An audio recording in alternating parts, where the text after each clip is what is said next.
इस्लाम धर्म में रमज़ान का मुबारक महीना शाबान के महीने के बाद आता है और इस महीने का तमाम मुसलमान बड़ी बेसब्री से इंतज़ार करते हैं, क्योंकि मुसलमानों के लिए रमज़ान का महीना बहुत ही पाक यानी पवित्र माना जाता है।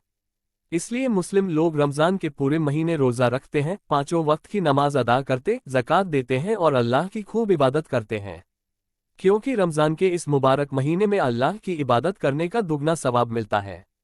मुस्लिम ग्रंथों के अनुसार यह भी कहा जाता है कि रमज़ान के महीने में अगर सच्चे और पाक दिल से दुआ मांगी जाती है तो अल्लाह तमाम दुआएं कबूल करता है। इतना ही नहीं, रमज़ान के महीने में लगभग सभी मुसलमानों के घर इफ्तार के समय स्वादिष्ट और लजीज पकवान बनाए जाते हैं और रोज़दार को परोसे जाते हैं।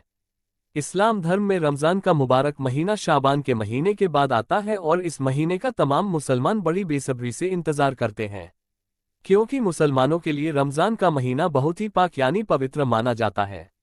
इसलिए मुस्लिम लोग रमज़ान के पूरे महीने रोज़ा रखते हैं, पाँचों वक्त की नमाज अदा करते, ज़कात देते हैं और अल्लाह की खूब इबादत करते हैं, क्योंकि रमज़ान के इस मुबारक महीने में अल्लाह की इबादत करने का दुगना सवाब मिलता है।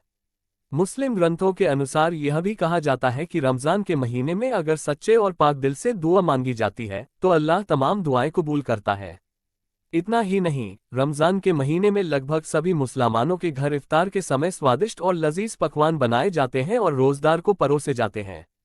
हालांकि अब रमज़ान का महीना आने वाला है और सभी मुसलमान लोग तैयारियों में लगा गए हैं, लेकिन क्या आपको पता है कि रमज़ान क्यों और कैसे मनाया जाता है?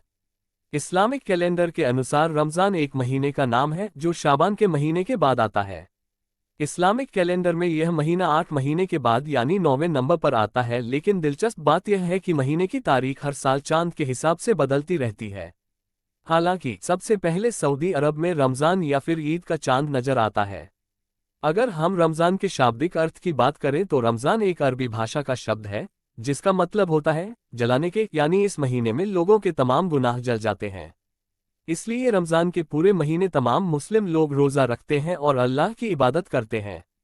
इस्लाम धर्म में रमज़ान का मुबारक महीना शाबान के महीने के बाद आता है और इस महीने का तमाम मुसलमान बड़ी बेसब्री से इंतज़ार करते हैं, क्योंकि मुसलमानों के लिए रमज़ान का महीना बहुत ही पाक यानी पवित्र माना जाता है। इसलिए मुस्लिम लोग रमज़ान के पूरे महीने रोज़ा रखते हैं, पाँचों वक्त की नमाज अदा करते, ज़कात देते हैं और अल्लाह की खूब इबादत करते हैं, क्योंकि रमज़ान के इस मुबारक महीने में अल्लाह की इबादत करने का दुगना सवाब मिलता है। मुस्लिम ग्रंथों के अनुसार यह भी कहा जाता है कि रमज़ान के महीने में अगर सच्चे और पाक दिल से दुआ मांगी जाती है तो अल्लाह तमाम दुआएं कबूल करता है। इतना ही नहीं, रमज़ान के महीने में लगभग सभी मुसलमानों के घर इफ्तार के समय स्वादिष्ट और लजीज पकवान बनाए जाते हैं और रोज़दार को परोसे जाते हैं। हालांकि अब रमज़ान का महीना आने वाला है और सभी मुसलमान लोग तैयारियों में लगा गए हैं, लेकिन क्या आपको पता है कि रमज़ान क्यों और कैसे मनाया जाता है? इस्लामिक कैलेंडर के अनुसार रमज़ान एक महीने का नाम है जो शाबान के महीने के बाद आता है। इस्लामिक कैलेंडर में यह महीना 8 महीने के बाद यानी 9वें नंबर पर आता है, लेकिन दिलचस्प बात यह है कि महीने की तारीख हर साल चांद के हिसाब से बदलती रहती है। हालांकि सबसे पहले सऊदी अरब में रमज़ान या फिर ईद का चांद नजर आता है। अगर हम रमज़ान के शाब्दिक अर्थ की बात करें तो रमज़ान एक अरबी भाषा का शब्द है जिसका मतलब होता है जलाने के, यानी इस महीने में लोगों के तमाम गुनाह जल जाते हैं। इसलिए रमज़ान के पूरे महीने तमाम मुस्लिम लोग रोज़ा रखते हैं और अल्लाह की इबादत करते हैं। रमज़ान मुस्लिम धर्म का एक मुबारक महीना है जो इस्लाम की 5 बुनियादों यानी स्तंभों में से एक है, जैसे पहला कलमा, नमाज, ज़कात, रोज़ा और हज आदि।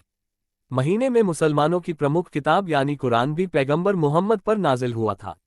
इसलिए इस महीने में कुरान पढ़ना फ़र्ज है, यानी कुरान पढ़ना अच्छा माना जाता है और कई देशों में रमज़ान के महीने को कुरान का महीना भी कहा जाता है। रमज़ान के महीने में सभी मुसलमानों पर रोज़ा रखना फ़र्ज है, लेकिन मुस्लिम ग्रंथों के अनुसार लोग 7 से 8 साल की उम्र के बाद रोज़ा रखना शुरू करते हैं। रोज़ा रखने के लिए सभी लोग सहरी फजर की अजान से पहले से लेकर शाम यानी इफ्तार तक भूखे रहते हैं और न कुछ खाते हैं न पानी पीते हैं। हालांकि कई लोगों को रोज़ा न रखने की छूट भी दी गई है, जैसे गर्भवती महिलाएं, स्तनपान कराने वाली महिलाएं, बच्चे और शारीरिक या मानसिक रूप से बीमार व्यक्ति आदि शामिल हैं।